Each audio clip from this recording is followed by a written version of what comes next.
Hey besties, welcome back to Maggie's Stories. The Korean billionaire thought firing a junior analyst would be a simple decision. What he didn't know was that Charlie Kings wasn't just another employee. The email went out at 9:47 on a Tuesday morning. It was not addressed to HR. It was not addressed to her direct supervisor.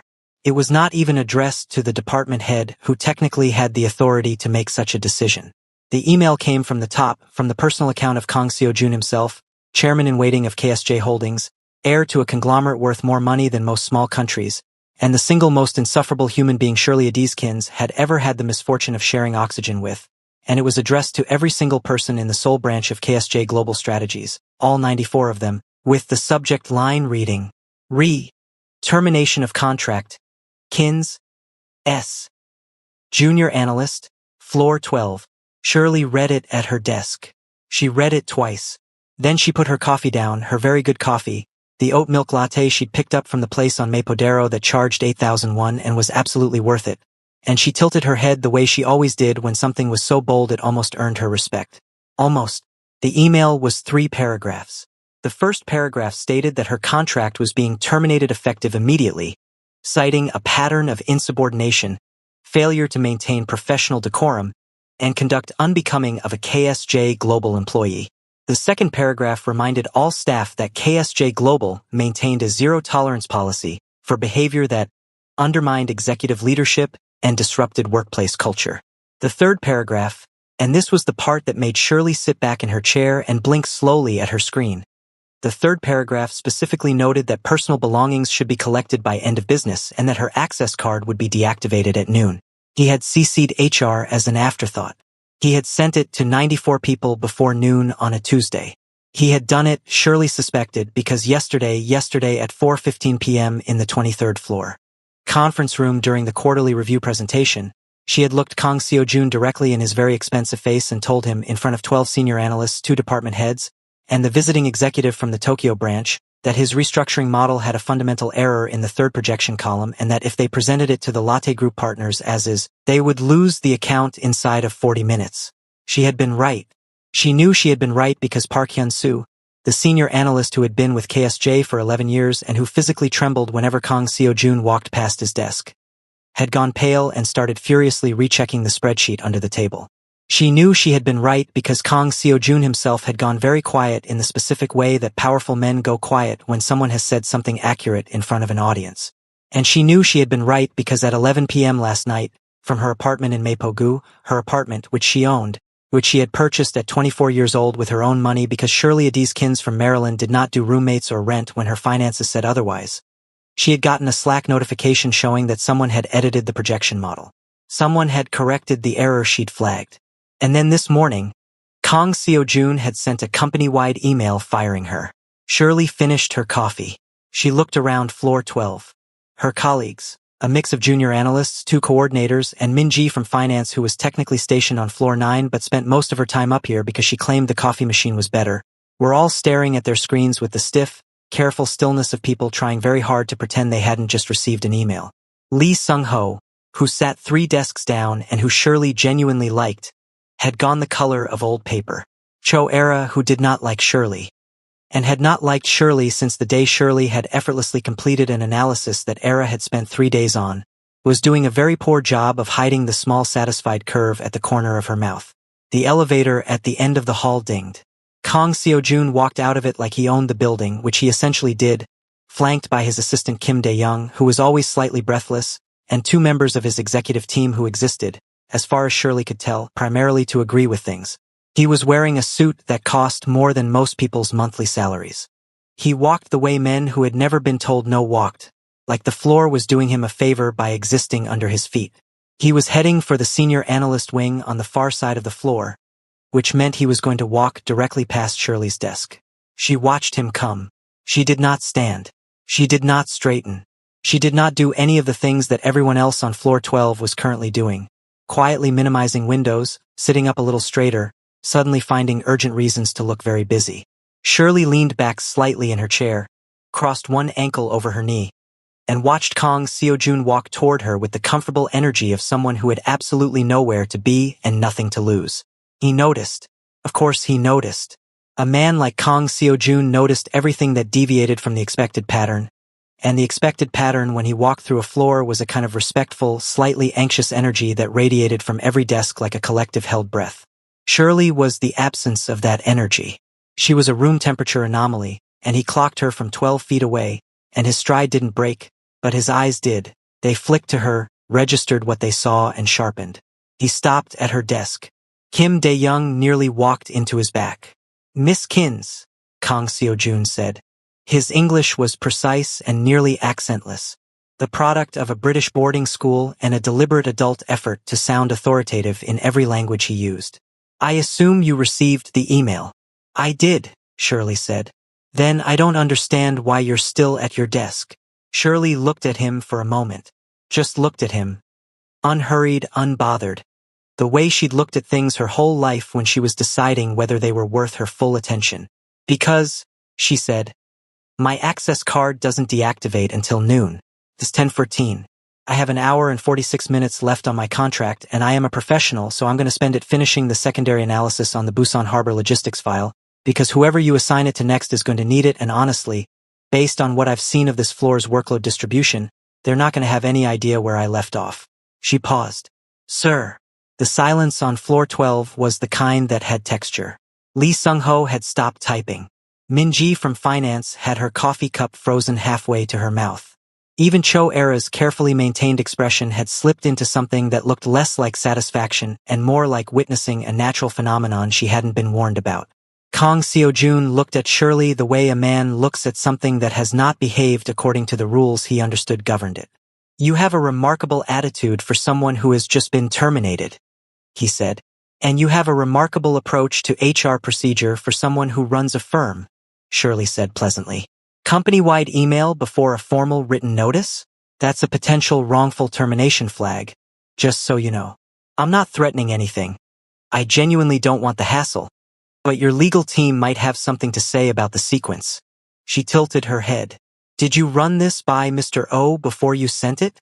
She watched him process the fact that no, he had not run it by Mr. O, who was KSJ Global's head of legal, and who had, on 2 separate occasions, quietly cleaned up messes that Kang Seo-jun's impulse decisions had created. "Pack your things," Kang Seo-jun said, very quietly. "Afternoon," Shirley said equally quietly, and turned back to her screen.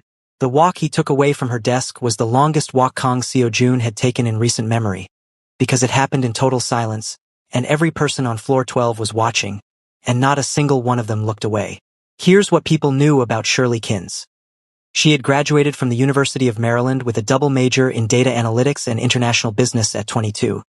Turned down 2 offers from firms in DC because the salaries were good but the growth ceilings were low, and accepted a junior analyst position at KSJ Global Strategies Seoul at 23 because a junior analyst salary at KSJ Global was what a mid-level analyst made at most American firms, and because Shirley had always believed in getting paid what you were worth and not a dollar less. She had been in Seoul for 2 years. In those 2 years, she had learned conversational Korean to a functional intermediate level because she hated not understanding what was being said in rooms she was sitting in. Purchased a 1-bedroom apartment in Mapogu because her savings rate was aggressive and her financial planner in Maryland had told her at 19 that real estate was the first step. Bought a second-hand Genesis G70 that she'd had tuned and that she drove with the kind of comfort that people who'd grown up in Maryland. Suburbs had around cars. Built a social life that included a group of international women in Seoul she met through a finance networking event, a Korean pottery class she went to on Sunday mornings, and a roster of restaurant reservations that would have made a food critic jealous. She was 25 years old. She was, by most external measures, doing extraordinarily well. She was also, and this was the part that unsettled the people around her more than anything else, doing all of it without apparent effort, without visible stress, and without any sense that she felt she needed to apologize for it. Shirley Kins moved through her life the way someone moves through a space they have already decided belongs to them, which is to say, comfortably, intentionally, and without looking over her shoulder to check if anyone approved. This had not made her universally popular at KSJ Global. The older colleagues, the ones who had spent years building up a particular understanding of how professional hierarchy worked, who had learned to anticipate their superiors' moods and adjust accordingly, who measured the volume of their voices by the rank of the person in the room, found her baffling and vaguely threatening. People like Oh Sung-min, a senior analyst in his late 30s who had been with KSJ for 8 years and who believed deeply that junior staff should be seen and quietly competent and not, under any circumstances, the most memorable person in a meeting. People like Jung Hee-young, who had navigated 12 years of corporate soul by being indispensable but invisible, and who found Shirley's visibility exhausting to witness. They had expected her to tone it down eventually.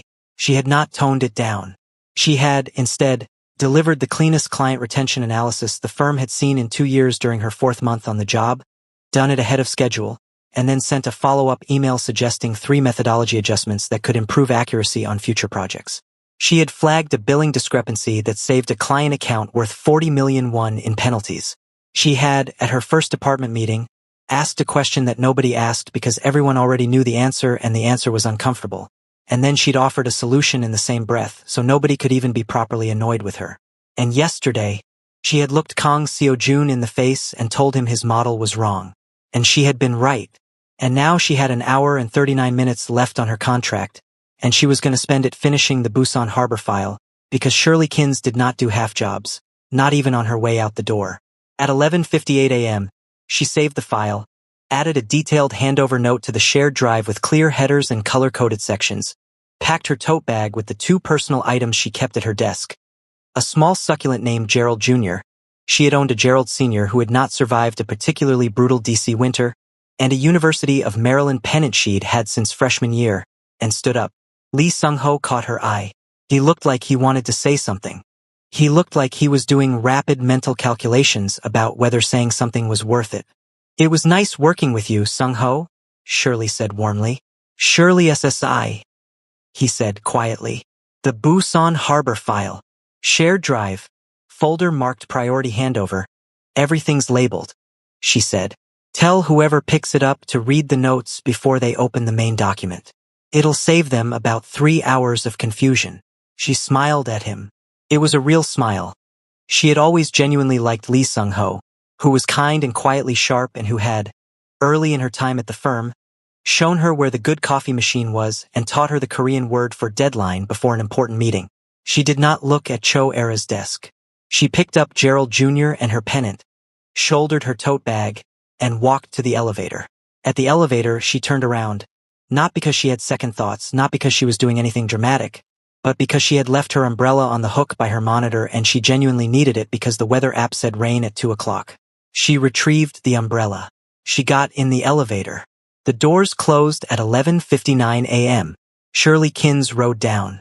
32 floors with Gerald Jr. under one arm, her umbrella under the other, and the specific kind of peace that comes from knowing with complete certainty that you have never once compromised who you are. She stepped out into the Seoul afternoon. She bought another oat milk latte. She called her mother in Maryland. "Hey, Mom. Baby, why are you calling me on a Tuesday at noon? Don't you have work?" Shirley took a sip of her coffee. "Funny story," she said. "The first sign that something was wrong came on Wednesday morning. Not wrong in the dramatic, obvious way. Not a system crash or a missed deadline or a client calling to complain. It was subtler than that. It was the kind of wrong that crept in quietly, the way a slow leak announces itself not with a flood but with a smell, with a dampness in a wall, with the gradual realization that something that should have been fine is, in fact, not fine at all. It started with the Busan Harbor file. Oh Sung-min had been assigned to pick it up. This was logical. He was the most senior analyst on floor 12 after the restructuring that had reshuffled the department 3 months ago, and he had been with KSJ long enough that Kang Seo-jun trusted him with client-facing work. Sung-min had nodded when the assignment came through, had pulled up the shared drive with the confidence of a man who had been doing this for 8 years and who did not anticipate being challenged by a file that a 25-year-old junior analyst had been managing. He opened the main document first. He did not read the notes. By 10 a.m., he had sent 3 messages to Kim Dae-young asking clarifying questions about the dataset architecture. By 11 a.m., he had called the client contact at Busan Harbor Development Group to ask a question that the handover notes, which he still had not read, answered directly in the second bullet point under the heading important. Read before calling client. The client contact, a brisk woman named Director Yoon who had been dealing with KSJ Global for 4 years, and who had developed a specific rapport with Shirley built on the fact that Shirley answered emails within 2 hours and never asked the same question twice, was professionally polite on the phone and then sent an email to her own team afterward that said, in Korean, Something has changed at KSJ. Keep an eye on it. By noon, Sung-min had found the handover notes. He read them. He sat back in his chair and was quiet for a long time. The notes were 11 pages. They were organized with a clarity that was almost architectural, color-coded by urgency, cross-referenced between sections, with a timeline of outstanding deliverables, a glossary of client-specific terminology that Shirley had apparently developed over 6 months of working the account, a section titled Things That Are Not in the Official Brief, but that you need to know that includes client personality notes, and a final section called If You're Reading This and You're Confused, Start Here. With a flow chart. There was a flow chart. A junior analyst who had just been fired had left behind an 11-page handover document with a flow chart for the colleague who would inherit her work, because Shirley Kins did not do half jobs, not even, especially not, on her way out the door. Sung-min read the whole thing. Then he looked at the work he had done that morning. The 3 confused messages, the unnecessary client call, the hour he'd lost relearning context that was sitting 2 clicks away in a document he hadn't bothered to open, and he felt something he was not used to feeling about a junior colleague. He felt embarrassed. He did not say this to anyone. He was Sung-min, 8-year KSJ veteran, senior analyst, the kind of man who had built his professional identity around being unflappable and competent, and he was not going to announce to the floor that he had been comprehensively outmaneuvered in terms of professionalism by a 25-year-old who no longer even worked there. He simply opened the flowchart, followed it, and spent the rest of Wednesday quietly catching up. But he knew, and the knowing sat in him like a stone. The second sign came on Thursday, and it was louder. KSJ Global had a standing Thursday afternoon check-in with the Taejun Renewable Energy Consortium. A relatively new account, 18 months in, significant in terms of both value and strategic positioning. Because the renewable sector was where the smart money was moving and Kang Seo-jun knew it. The account had been officially assigned to Jung Hee-young, 12-year veteran, but the analytical backbone of it, the data modeling, the projection frameworks, the client-facing reports that went out every other week, had been Shirley's work. This was not a formal arrangement. It was one of those invisible distributions that happen in offices where the person who is best at something gradually becomes the person who does that thing, regardless of what the org chart says. Hee-young had known this. Hee-young had, privately, been quite comfortable with it, because it meant the account ran smoothly, the client was happy, and Hee-young received credit for outcomes she had not entirely produced. This is a dynamic that exists in every office in every country in the world, and it is usually invisible until the person doing the invisible work is no longer there. The Thursday check-in ran 90 minutes. It was supposed to run 45. The Taejun client, represented on the call by their CFO, a sharp and precise man named Director Beck who spoke excellent English and had very little patience for ambiguity, asked 3 questions in the first 15 minutes. The first question was about a modeling assumption in the Q3 projection that he wanted explained. The second question was a follow-up to an email he'd sent the previous Friday asking for a revised timeline on Phase 2 deliverables. The third question was simply, where is the person I usually speak with about the data? Miss Kins. Hee-young had managed the first question adequately. She had not seen the email about the Phase 2 timeline. She had not known that Director Beck spoke directly with Shirley. Miss Kins is no longer with the firm, Hee-young said carefully. There was a pause on the line. I see, said Director Beck. He said it the way people say, I see, when what they mean is considerably more complicated than those 2 words, and they are deciding how much of it to express. Will there be continuity of approach on the modeling methodology? He asked. We've been happy with the current framework. Absolutely, Hee-young said. She spent the remaining hour of the call maintaining the confident position that yes, everything was under control, yes, continuity was assured, yes, the Phase 2 timeline would be in his inbox by end of week. She did this with the practiced smoothness of someone who had spent 12 years managing upward and sideways and in every direction except the one that required her to say I don't know. When the call ended, she sat at her desk for 6 minutes without moving. Then she went to the shared drive and searched Shirley's name. There were 47 files. Not 47 documents, 47 distinct, self-contained analytical projects, frameworks, and client management tools that Shirley had built, organized, and maintained. Some of them Hee-young had known about. Many of them she hadn't.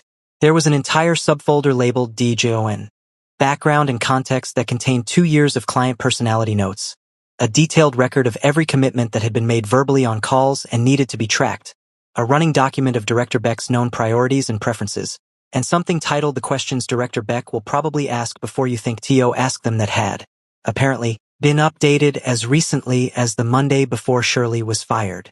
Young opened that last document. The third question, ask about Phase 2 timeline, he's been tracking since last Friday's email, was right there. Number 3. Young closed her laptop and went to the bathroom and stood in front of the mirror for a while. On Friday, Kang Seo-jun had 4 meetings. By the end of the second one, a routine internal review of the month's analytical output, he had received 2 separate status updates that used the phrase, still getting up to speed, and one that used the phrase minor delays in client communication. Kim Dae-young, who functioned as Kang Seo-jun's nerve center and who had developed, over 3 years of working for him, an extremely fine-tuned sense of when his employer was approaching a specific kind of controlled frustration, noticed by 2 p.m. that Kang Seo-jun had stopped responding to messages with full sentences and was instead sending single-word replies. This was not a good sign. The Busan Harbor Phase 1 summary was supposed to go to the client today, Kim Dae-young said carefully, during a gap between the third and fourth meetings. And Sungmin SSI is requesting an extension. He says he needs until Tuesday to ensure accuracy. Kang Seo-jun looked at him. It was supposed to be done Tuesday of this week, Kim Dae-young said. He did not say who had been managing the file before Tuesday of this week. He did not need to. Kang Seo-jun turned and looked out the window of his 23rd floor office at the Han River, gray and wide in the Friday afternoon light. What about the Taejun renewable timeline? Director Beck's office confirmed receipt. Kim Dae-young's pause lasted approximately 1 second too long. Hyung SSI is finalizing it now. It will go out this evening. Kang Seo-jun said nothing. Kim Dae-young, who had spent 3 years reading his employer's silences, understood that this particular silence was not the silence of acceptance. It was the silence of a man doing math and not liking the answer he kept arriving at. Is there anything else? Get me the output report for floor 12, Kang Seo-jun said. Full week. All deliverables, statuses, client communications. Of course. Kim Dae-young moved toward the door. Dae-young. He stopped. The latte group presentation, Kang Seo-jun said, still looking at the river. The corrected version. Who caught the error in the projection column before it was corrected? Kim Dae-young knew the answer. He had been in the conference room. He had watched it happen. Miss Kins flagged it, sir. During the quarterly review. Another silence. You can go, Kang Seo-jun said. Now here is what the floor 12 staff did not know. Kang Seo-jun was not stupid. This is important. He was arrogant, absolutely. He was accustomed to deference to a degree that had warped his understanding of normal professional dynamics. He walked into rooms expecting them to rearrange themselves around him, and they usually did, and this had not improved his character. He had grown up rich in the specific way that teaches a person that the world is a thing that happens for you rather than to you, and he had never, in 31 years, encountered sustained, unbothered, cheerful resistance from someone with nothing to lose. But he was not stupid. He had known, when Shirley flagged that error in the conference room, that she was right. He had known it in the first 4 seconds, before the silence had time to properly settle. He had also known that if he acknowledged it in the room, in front of the Tokyo executive, in front of 12 senior analysts who already watched his every move for signs of weakness, he would have to do so in a way that meant something. That meant he had been wrong, that a junior analyst had caught what a room full of senior staff had missed, that the junior analyst was, specifically, the black American woman who had been at the firm for 2 years and whom half the floor found vaguely destabilizing. He had not acknowledged it. He had gone quiet instead. He had redirected the meeting. He had gone home that evening, had the model corrected, and then, on impulse he had not fully examined, had sent the email in the morning. He had told himself it was about the insubordination, about the pattern of it, about the way she sat in her chair when he walked past, the way she spoke to him like his title was a fact she'd noted and filed rather than a force of gravity she felt. He had told himself this.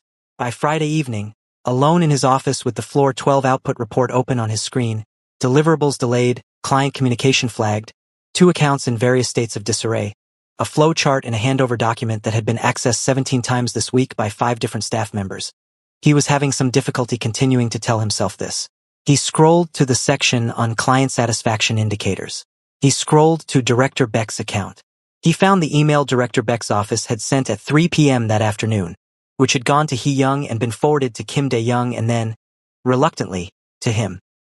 A professionally worded message expressing that the Taejin Consortium would like to schedule a call early next week to discuss the transition of account management and ensure continuity of the analytical framework. In client language, Kang Seo-jun had spoken client language his entire career. Ensure continuity of the analytical framework meant, we are not sure you know what you're doing anymore, and we need to be reassured before we decide whether to keep paying you. He closed the report. He leaned back in his chair. He thought about Shirley Kins sitting at her desk at 10:14 on Tuesday morning with her coffee and her absolute refusal to perform distress, telling him she had an hour and 46 minutes left on her contract and she intended to spend it being professional. He thought about the flowchart. He thought about Director Beck asking where she was. Kang Seo-jun was not a man who apologized. He had not been raised to apologize. Apology, in the world he'd grown up in, was a form of weakness, and weakness was something you kept entirely private, like a crack in a load-bearing wall that you plastered over before anyone could see it. But he was also not a man who let a problem persist when he could see the solution clearly. He opened a new document. He stared at the blank page for a long time. Then, very slowly, he began to type. On Friday evening, Shirley was at her pottery class in Hongdae. She was terrible at pottery. She had been doing it for 6 months and she was still terrible at it, and she found this genuinely delightful because she was good at most things she applied herself to, and there was something deeply freeing about showing up every Sunday, and occasionally on Friday evenings when the schedule ran an extra session, and being enthusiastically, uncomplicatedly bad at something in a room full of people who didn't care. Her current piece was supposed to be a bowl. It looked like a bowl that had experienced a significant personal crisis. It has character, said Park Ji-soo, the instructor, who said this every week and who had clearly decided that Shirley's artistic journey was going to require a very particular kind of patience. It has something, Shirley agreed, tilting her head at it. Her phone, face down on the shelf beside her clay tools, lit up. She didn't look at it until the end of the session, when she was washing her hands at the studio sink and Jisoo was covering the pieces with damp cloths, and the other students were filtering out into the Hongdae evening with its Friday night energy. Music from somewhere, the smell of street food, the specific warm chaos of Seoul on a weekend. She picked up her phone. One email notification. KSJ Global Address. Shirley looked at it for a moment. She looked at her bowl, her crisis bowl, her structurally questionable, deeply characterful bowl, and she thought about the fact that she had spent the last 3 days doing exactly what she always did. Living her life on her terms without waiting for anyone to tell her it was okay. She had slept well every night. She had eaten well every day. She had gone for a run along the Han River on Wednesday morning at a time when she was normally already at her desk. And the light had been extraordinary, and she had thought, I should do this more. She opened the email. She read it. She read it again. Then she put her phone in her pocket, picked up her jacket, and walked out into the Seoul Friday night. And she didn't think about it for the rest of the evening, because Shirley Kins had always known that urgency was something other people tried to impose on her, and she had never once let them succeed. She would think about it tomorrow, on her terms.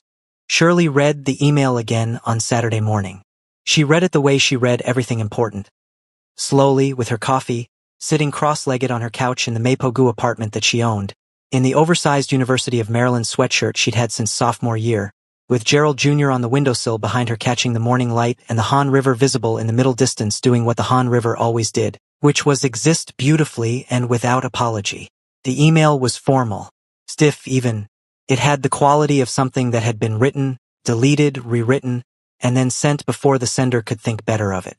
The subject line said, Re-employment status Kins S. Which was, Shirley thought, the most bloodless possible way to begin what was functionally a request to come back. It was 3 paragraphs.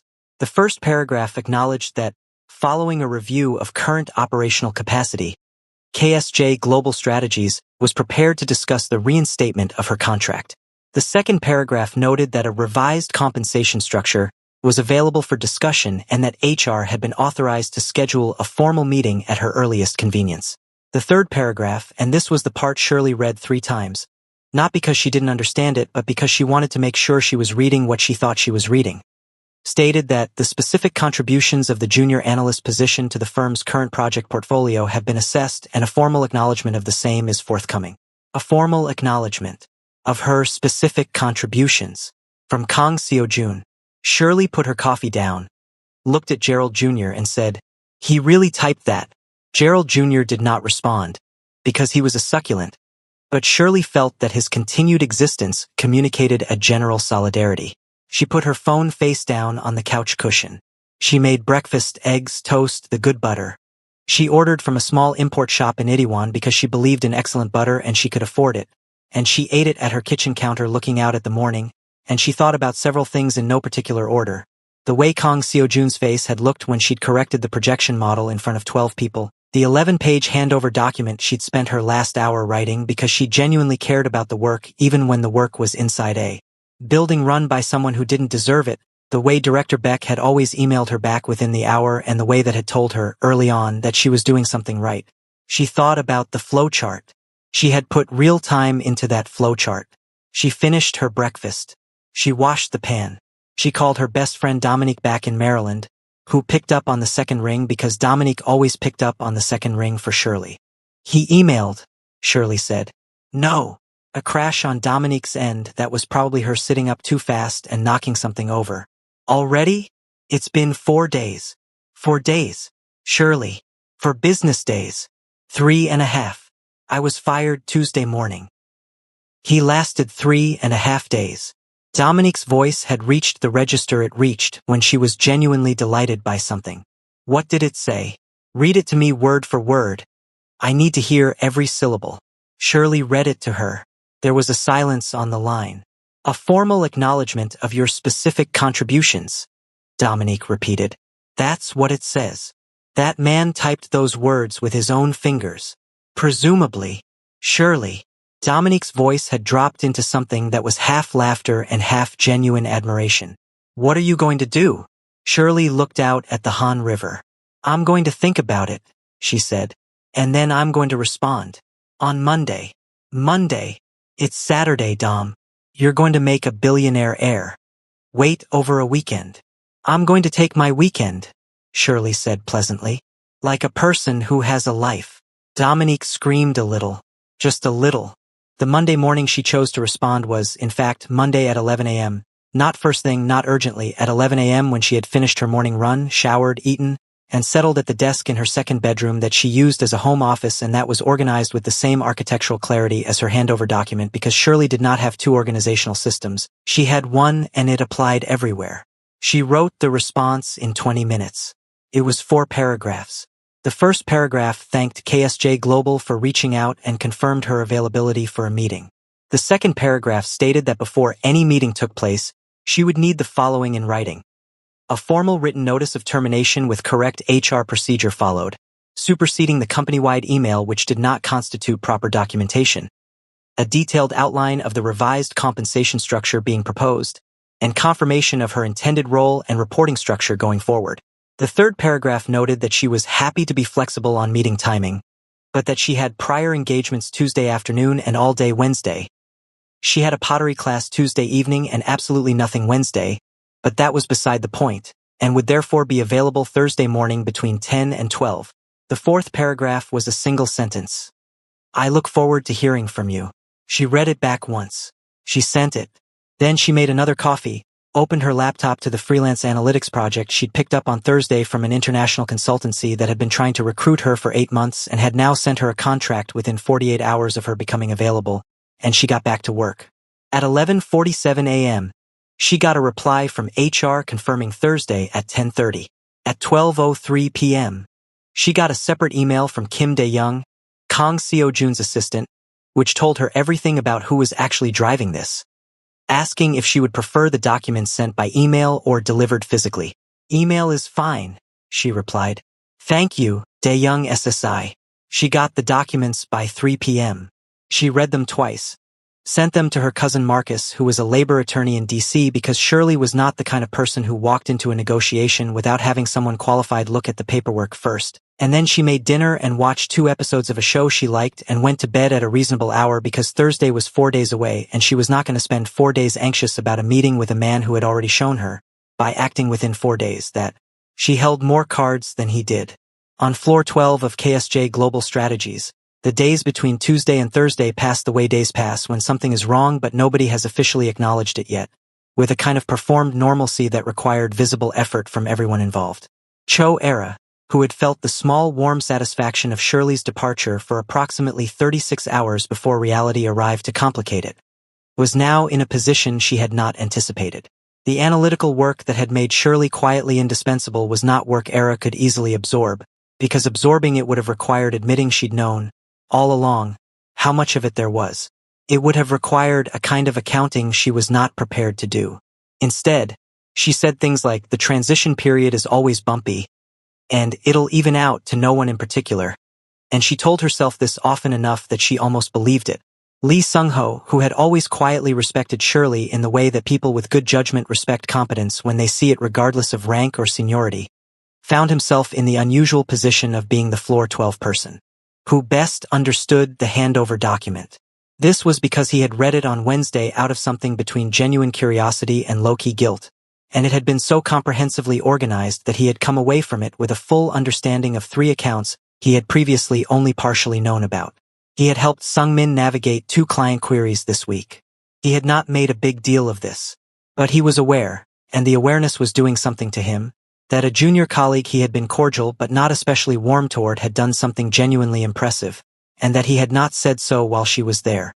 Min-ji from finance, who did not have a stake in any of this professionally but who had excellent instincts for office atmosphere and who had been on floor 12 when the termination email went out, had taken to spending more time up here than usual. She would not have been able to fully explain why.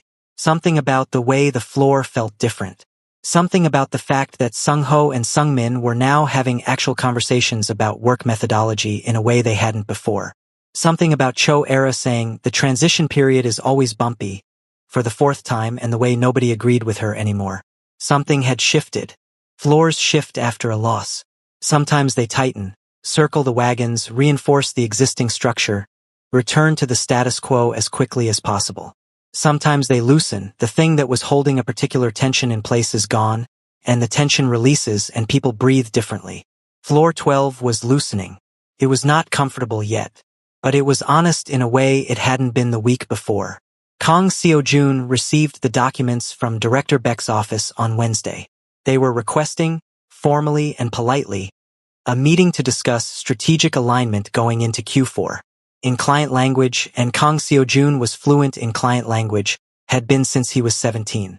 And his father started bringing him to board meetings to watch. This meant, "We are seriously considering whether this relationship continues to serve us." He read the email 3 times. He looked at the Taejun account metrics.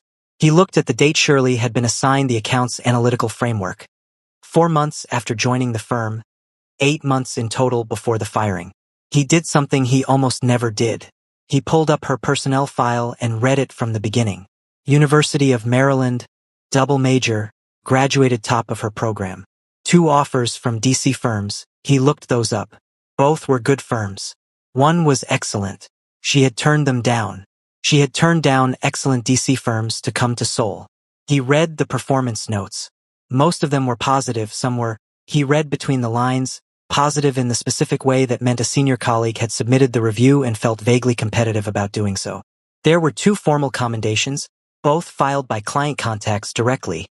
One from Director Beck's office, one from the Busan Harbor Group's project director. Client-initiated commendations. For a junior analyst. In 18 months. He looked at the compensation figure on her contract. He looked at what he'd authorized HR to offer. He picked up his pen and crossed out the number. He wrote a new one. Kim Dae-young, who came in with afternoon coffee and saw his employer's expression, set the cup down very carefully and left without saying anything. Thursday arrived the way important days arrive when you are Shirley Kins. Like any other day, at the same time with the same quality of light, deserving no more drama than she chose to give it. She dressed the way she always dressed for things that mattered. Not to impress anyone, but to feel like herself in high resolution. She took the subway because she preferred it to driving when she wanted to think, stood with her tote bag and her earbuds, and listened to a playlist. She called Regulated, which was a specific combination of R&B and neo-soul that her nervous system had responded to positively since college and which she played when she wanted to stay even. She walked into the KSJ Global lobby at 10:24 a.m.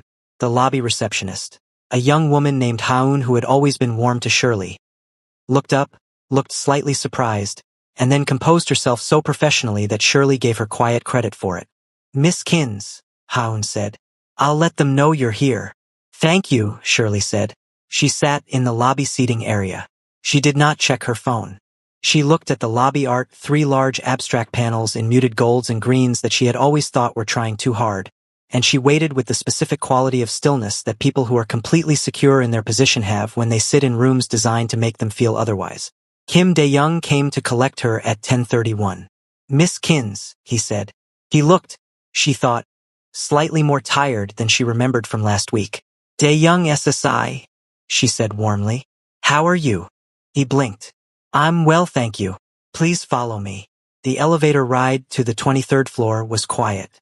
Kim Dae-young stood with the professional stillness of someone carrying several things he was not going to say. Shirley stood comfortably and watched the numbers rise. The 23rd floor was different from floor 12 the way first class was different from economy. Same airplane, fundamentally different experience. The carpet was thicker. The air felt more deliberate. There was a large window at the end of the hall that framed the city in a way that was almost cinematic, and Shirley knew, the way she knew most things that were designed to make an impression, exactly what effect it was supposed to produce. She thought it was a nice view. She had a nicer one from her apartment. The conference room was large and clean with a table that could seat 16. At one end of it sat Kang Seo-jun, and to his right, a woman Shirley recognized as the head of HR, and to his left, a man she didn't recognize who had the specific energy of in-house legal counsel. Interesting. He had brought legal. She had her cousin Marcus's notes in her tote bag, and Marcus had been thorough. She settled into the chair across from Kang Seo-jun, put her tote on the chair beside her, and looked at him. He looked at her. Neither of them said anything for a moment. "Miss Kins," he said. "Thank you for coming." "Of course," she said. "Thank you for the documents." Everything was in order. He nodded, moved a paper on the table slightly. A micro-movement, the kind that people with very controlled effect make when they are managing something internal. Shirley clocked it and said nothing. "I'll be direct," he said. "Please," she said. She folded her hands on the table and gave him her full, undivided, completely pleasant attention. "The firm has identified gaps in project continuity following your departure," he said. "We would like to offer you reinstatement with a revised compensation structure and a clarified role definition." "I read the offer," Shirley said. "It's a 12% increase on my previous salary." "Yes. I'd like to discuss that number," she said. "Specifically, I'd like to discuss it in the context of the client commendations on my file, the accounts I was managing versus my official junior analyst designation, and the Taejun and Busan timelines from the past week." She paused, just briefly. "I assume you've seen those." The HR director made a small sound that she turned into a cough. Kang Seo-jun said nothing for a moment.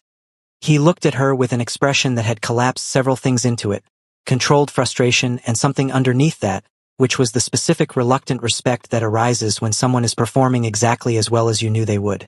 "What number did you have in mind?" he said. Shirley told him. The number she named was not outrageous. It was not a negotiating position number designed to be walked back to something reasonable. It was a number she had arrived at by calculating her output value against comparable analytics roles in Seoul's international firm market, cross-referenced with her client retention contribution and the cost, in lost time and potential account damage, of the past week. It was a precise number, and she said it the way she said everything, clearly, without apology, without the slight upward inflection that turns a statement into a question. The legal counsel made a note. Kang Seo-jun looked at the paper in front of him, at the number he had written and then revised. The revised number, it turned out, was not far from what she was asking. "There's something else," Shirley said. He looked up. "The termination email," she said. "The company-wide one. I'd like a company-wide correction. Not a formal HR filing. I don't need a document trail for my own satisfaction. But 94 people received that email. The people I work with, the people I've worked alongside for 2 years.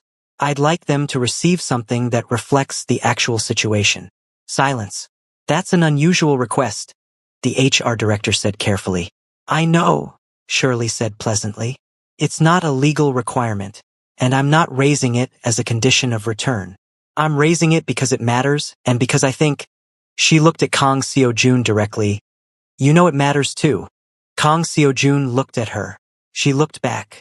In 31 years, nobody had sat across from him in this room and said you know it matters too like they genuinely believed he had enough in him to agree. It was possible nobody had ever given him that particular credit before. We can discuss the communication, he said. That's all I'm asking, Shirley said. She walked out of the KSJ Global building at 12:07 p.m. with a signed term sheet in her tote bag and Gerald Jr.'s future workspace secured. She bought an oat milk latte. She called Dominique. Well? Dominique answered. Shirley took a sip of her coffee. We're going back, she said. The sound Dominique made was not describable in standard text. The company-wide email went out Monday morning at 8:47 a.m. It came from Kang Seo-jun's account. Not from HR, not from communications, not from Kim Dae-young acting on his behalf, from Kang Seo-jun himself, which every person at KSJ Global who had been at the firm longer than 6 months understood was significant, because Kang Seo-jun did not send company-wide emails. He sent directives to department heads. He sent formal announcements through the appropriate channels. He did not personally address 94 employees at once unless something had moved him to do it, and things very rarely moved him. The subject line said, Update on staffing and project continuity. Floor 12. It was 4 sentences. Following a review of project operations and staffing decisions made last week, KSJ Global Strategies is pleased to confirm the return of Ms. Shirley Kins to the junior analyst team, effective Monday. Ms. Kins's contributions to the firm's client portfolio have been formally recognized and her compensation adjusted accordingly. We look forward to continued excellence in the work she brings to this organization.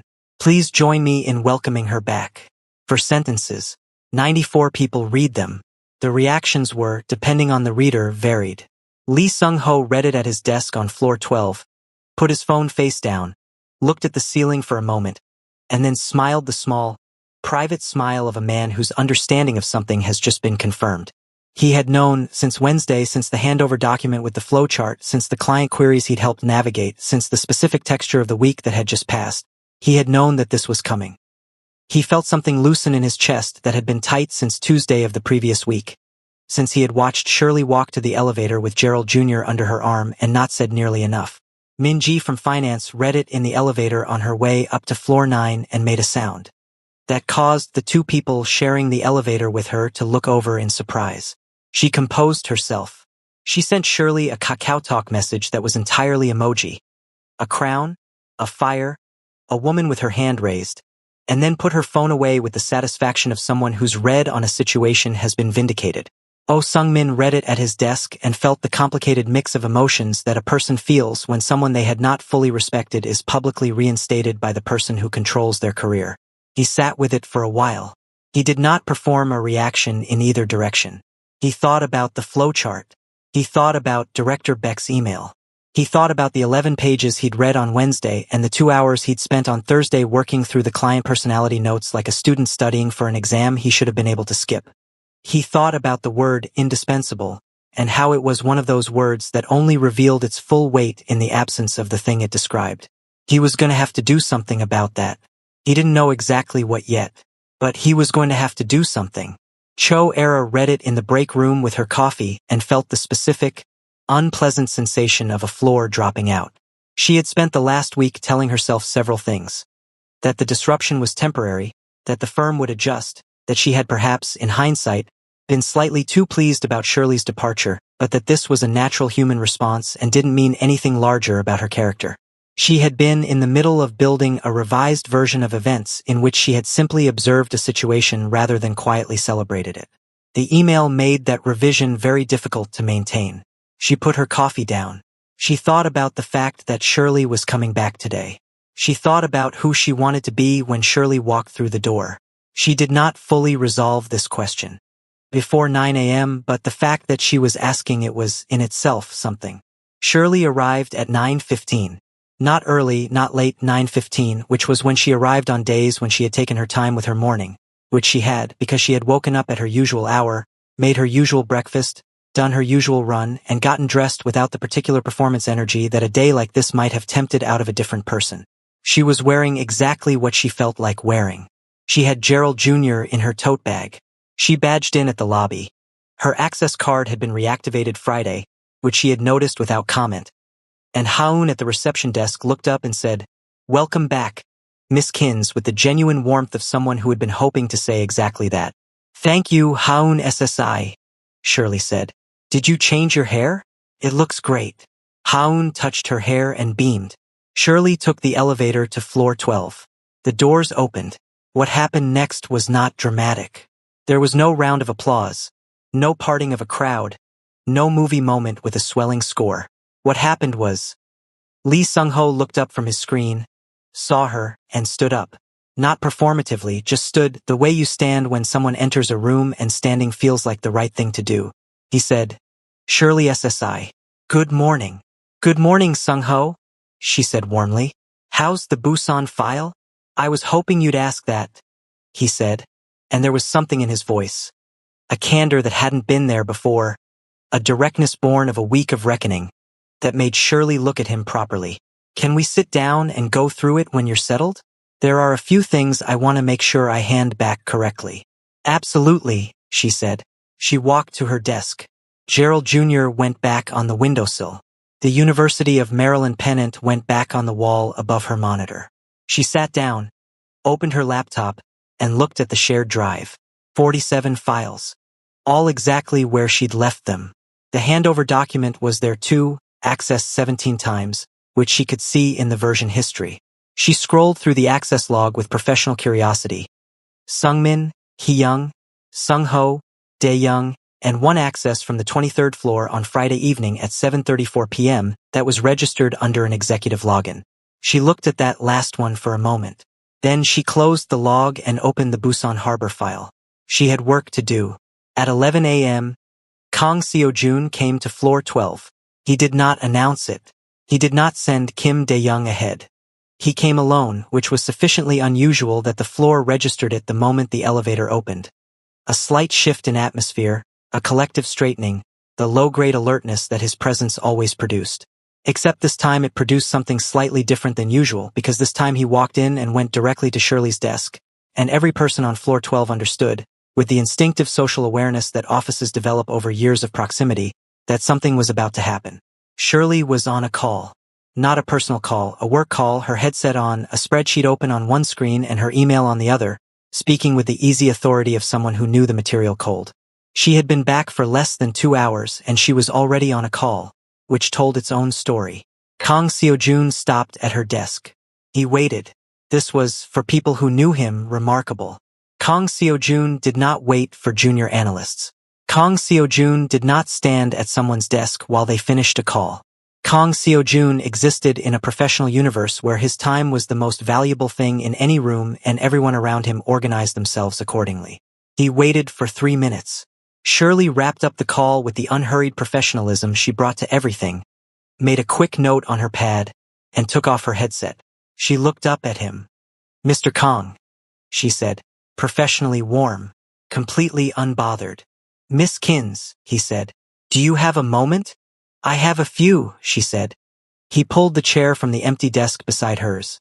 Not asking, but not presumptuous either, something in between, something that was at least adjacent to considerate, and sat down. On floor 12. At the desk level. Not summoning her upstairs. Not positioning himself above her in any of the ways that were available to him. This registered on the floor like a small seismic event. "I want to speak plainly," he said. "I prefer it," Shirley said. "The decision last week was wrong," he said. "The way it was executed was wrong. The email was—" He paused, and something moved across his face that she recognized as a man choosing accuracy over comfort. It was disproportionate and unprofessional, and it should not have gone to the full company. Shirley looked at him. She had not expected the word unprofessional. She had expected a more managed version, something like could have been handled differently or in retrospect, the process was not followed correctly. Unprofessional was a word that cost something when you were the person who'd done the unprofessional thing, and it cost more when you said it out loud, in the space where the thing had happened, within earshot of the people who'd watched it. "I appreciate you saying that," she said, and she meant it, not warmly, not coldly, but accurately. She appreciated it because it was honest, and honesty was something she had always valued more than performance. Your work on the Taejun account, he said. And Busan. I reviewed the file access logs. I noticed, she said. He didn't react to that. She gave him credit for it. The analytical framework you built on those accounts is significant, he said. The client relationships are. Another pause, a shorter one. They're yours. You built them. The firm has benefited from work that was not reflected in your designation. Or your compensation, and I should have seen that sooner. Shirley was quiet for a moment. On floor 12, the ambient sound of keyboards and phone calls and professional activity continued, but at a slightly reduced volume, the way ambient sound reduces when a room is listening without wanting to appear to be listening. Can I ask you something? She said. Yes. When I flagged the projection error, she said, in the quarterly review, you knew I was right. It wasn't a question. He looked at her. Yes. Why didn't you say so in the room? He was quiet for long enough that she thought he might not answer. Then he said, because saying so in the room meant saying so in front of 12 people and a visiting executive, and I was not. He stopped. Started again. I was not accustomed to being corrected by someone in your position. Junior, she said. Yes. And black, she said. And American. And 25. He met her eyes. He didn't look away and he didn't deflect. All of those things were likely factors in my response, he said. I'm not going to claim otherwise. The silence that followed that sentence was a different kind of silence from the ones that had existed in this room before. It was the silence of something true having been said in a place where true things were not usually said. And the air around it had a different quality, heavier, more real, like the air after rain. Shirley nodded slowly. Okay, she said. Okay. That's the most honest thing anyone in management has said to me in 2 years of working here, she said. So, okay. He looked at her with the expression of a man recalibrating. The role going forward, he said, shifting. She could feel him shifting back to ground he was more comfortable on, the ground of logistics and structure and things that could be defined. Your designation is still junior analyst, which I recognize is inaccurate, she said helpfully. Yes, he said. We're working on a restructure of the floor 12 designations that will more accurately reflect actual output and responsibility. HR will be in touch about the specifics. I'll look forward to that conversation, she said. He nodded, moved to stand. Mr. Kong, she said. He paused. The people on this floor, she said. They're good at their jobs. Sung-ho is excellent, genuinely excellent. And he's been here 5 years doing work that I suspect he doesn't get nearly enough credit for. Ki-young has 12 years of client relationship knowledge that isn't documented anywhere and should be. Sung-min, she paused, chose her words. Sung-min is competent and he has good instincts when he trusts them. They've spent years learning to make themselves smaller in rooms where you're present. That's not a them problem. Kang Seo-jun looked at her. She held his gaze. You have good people, she said. The culture you've built around yourself makes it hard to see that. I'm just telling you because I think on some level you actually want to know. The room was very quiet. Kang Seo-jun stood with the particular stillness of a man who had just received information that was going to require a longer sitting with than the current moment allowed. Thank you, Miss Kins, he said. Shirley, she said. If we're going to work together, Shirley is fine. Something shifted in his expression. Not softness, he was not a soft man and probably never would be, but something that was the precursor to it. An opening, small and cautious, but real. Surely, he said. And then, after a pause that cost him something, I'm Seo-jun. She nodded. I know, she said, and turned back to her screen. He did not transform overnight. This is important to say, because the story of Kang Seo-jun's education is not the story of a man who had one conversation and became someone different. He was still, in the weeks that followed, capable of being arrogant. He still walked into rooms like they owed him something. He still had a short fuse in high-pressure situations and a tendency to speak to people as though their time was less valuable than his. But things shifted. Small things first. He stopped yelling. Not all at once, not as an announced policy, he just stopped. The last time he had raised his voice on the floor was the Thursday before Shirley came back, when a delayed deliverable had frayed his patience in a team meeting. After that, silence. Controlled. sometimes tight, occasionally icy, but silence. People noticed. People always notice when a pattern changes, even when nobody names it. He started asking questions.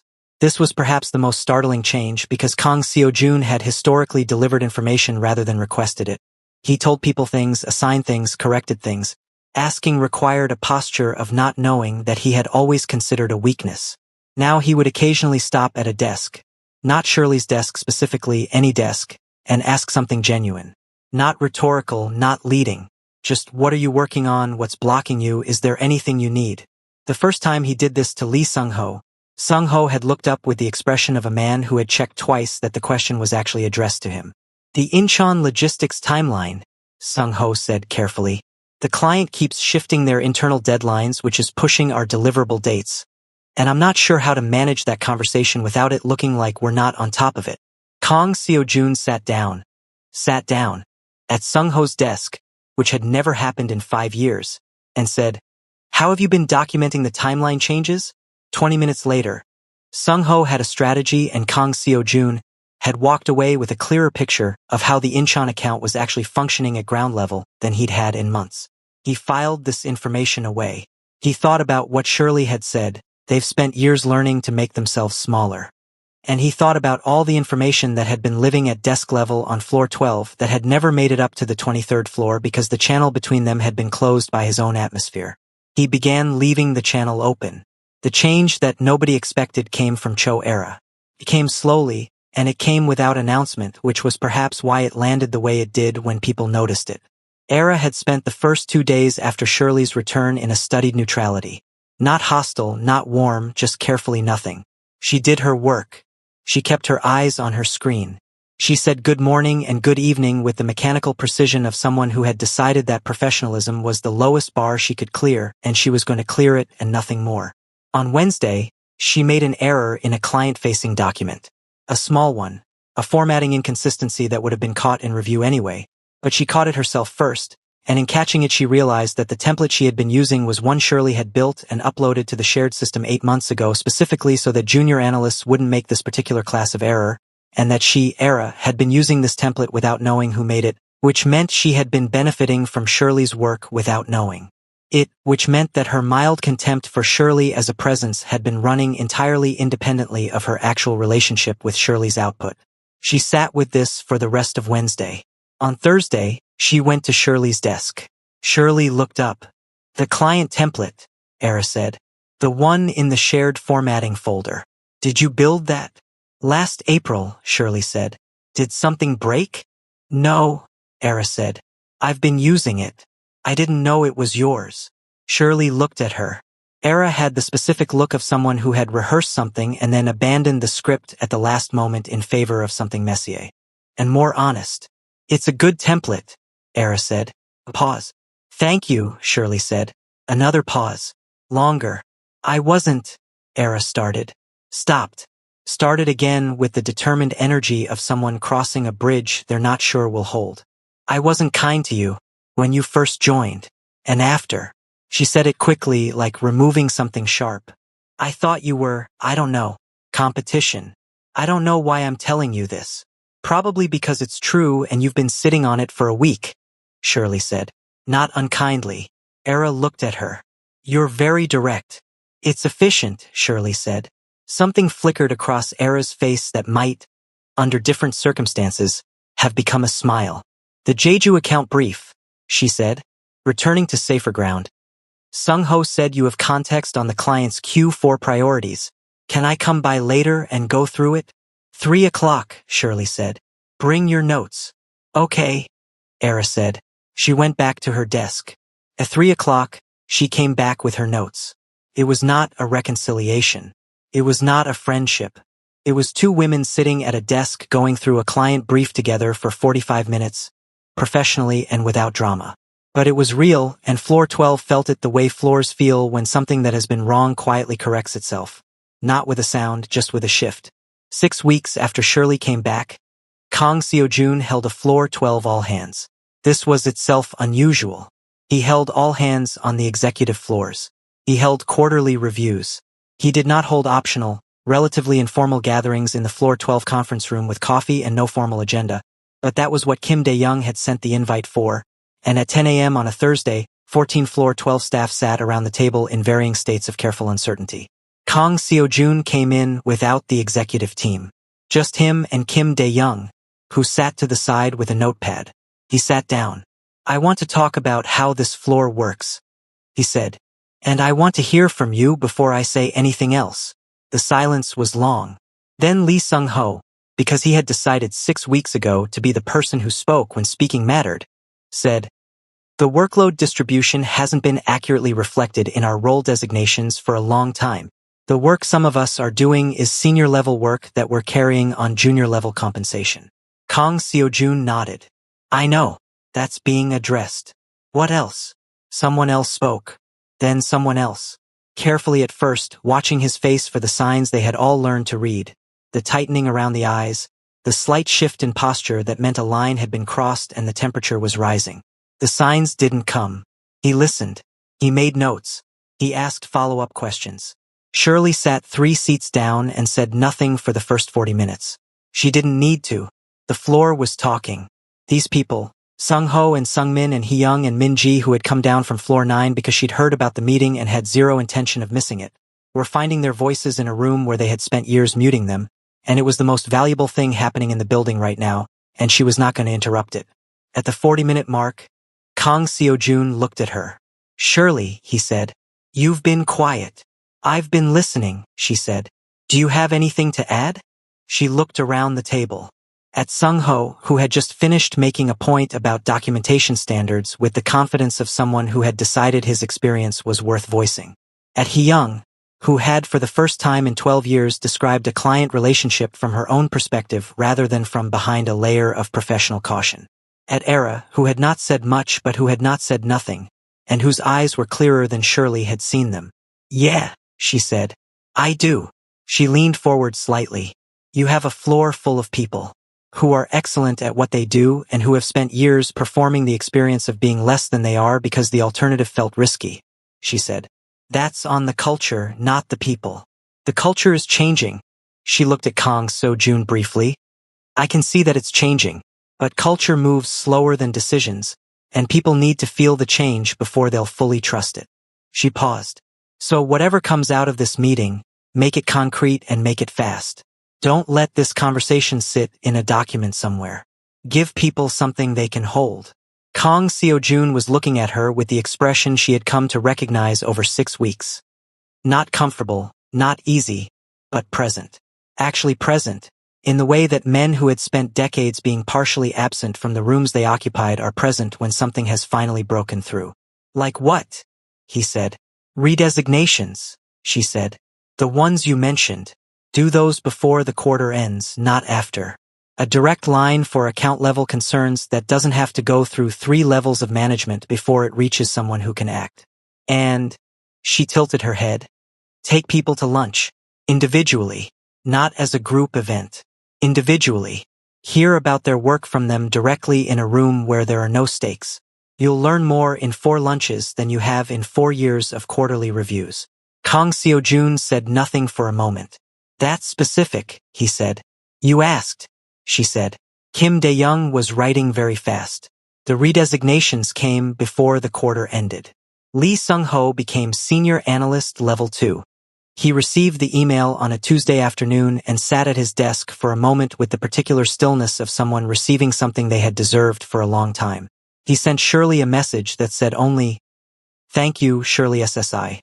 She replied with, "You did the work. That was always yours." Hee-young's client relationship framework was formally documented and attributed. She submitted it to the knowledge management system under her own name, 12 years of invisible expertise finally on record, and the submission confirmation email was the most satisfying thing she had read in recent memory. Sung-min went to lunch with Kang Seo-joon on a Wednesday in November, and came back to the floor quieter than he'd left but with something looser in him. Something that had been held since the day a junior analyst's handover document had shown him the gap between what he'd assumed and what was actually true. He stopped at Shirley's desk on his way back to his chair. "Lunch was good," he said. "Yeah?" she said. "He asked about my work," Sung-min said, as if still slightly processing this. My actual work. Not deliverables. My work. Good, Shirley said. Sungmin paused. He's trying. I know, she said. Sungmin nodded, went to his desk, opened his laptop, got back to work. On the last Friday of November, Shirley sat at her desk at 5:45 p.m., which was later than she usually stayed. She believed firmly in leaving on time, in the boundary between work and life, in the radical act of having a life.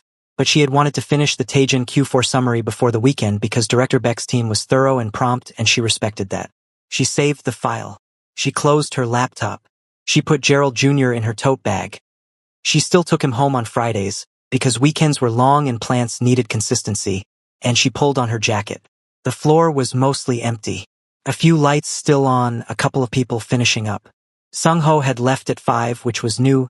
He used to stay until 7, 8, the kind of hours that signal a person proving something.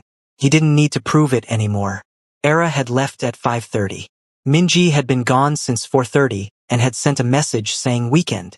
Party popper to the floor group chat that 3 months ago would not have existed and now had 32 members. And was used primarily for food recommendations and complaints about the building's air conditioning. Shirley shouldered her bag. She walked to the elevator. She pressed the button. Behind her, the elevator on the opposite wall opened, and Kang Seo-jun stepped out. He was still in his full work uniform, the suit, the watch, the overall impression of a man for whom the word weekend had a complicated relationship with the word work. He was looking at his phone, and then he looked up and saw her. They looked at each other across the empty floor. Leaving, he said. It's Friday at 5:45, she said. Right, he said. A pause. The Taejun summary, Director Beck's office confirmed receipt. He said. He paused, and she could see him choosing between the shortened version and the accurate one. He said, and I quote, "Good to have Shirley back." That's kind of him, Shirley said. It was directed at me, Kang Seo-jun said. He meant it as a commentary. Shirley pressed her lips together against a smile. I know, she said. He looked at her. She looked at him. The floor was quiet around them. The city visible through the window at the end of the hall. Seoul doing what Seoul did on a Friday evening. Blazing and enormous and entirely indifferent to the small human reckonings happening in its buildings. You said something, he said. On your last day, you said you had an hour and 46 minutes left and you were going to spend it being professional. I remember, she said. You wrote 11 pages, he said. With a flow chart. The flow chart was necessary, she said. I know, he said. I used it. She looked at him. On Friday evening, he said. When I pulled the Busan file, I couldn't find the client contact sequence and I used the flowchart. Shirley Kins, who had been told she was too much for most of her life. Too direct, too confident, too unbothered, too young to be so sure of herself, felt something settle in her chest. Not satisfaction exactly, something quieter. The specific piece of having done a thing right and had it acknowledged by the right person at the right time. Good, she said simply. Her elevator opened. She stepped in. Have a good weekend, Seo-jun, she said. He looked slightly surprised. Still, after 6 weeks, slightly surprised when she said his name like it was something he was still getting used to. You too, he said. Shirley. The doors closed. She rode down 32 floors with Gerald Jr. in her tote bag and the Friday evening ahead of her. Pottery tomorrow, brunch with her international women's group on Sunday. A run along the Han River Monday morning because she had decided she was keeping that. And the specific, settled, luminous feeling of a person who has never once let anyone make her smaller than she is. She stepped out into the Seoul evening. She bought an oat milk latte. She called her mother. How was your week, baby? Shirley took a sip of her coffee. Looked up at the Friday sky over Mapogu. Wide and darkening and full of city light. Seoul spreading in every direction the way cities spread when they are confident in their own enormity. Mom, she said. You know what? It was really, really good. Hey besties, in this story we learned that true success comes from knowing your worth, doing excellent work, and refusing to shrink yourself to make others comfortable. Respect earned through competence lasts longer than authority gained through power. Great leaders value people before they lose them, and confidence means staying true to yourself even when others fail to see your value. Thank you so much for watching. Kindly like, subscribe, and share.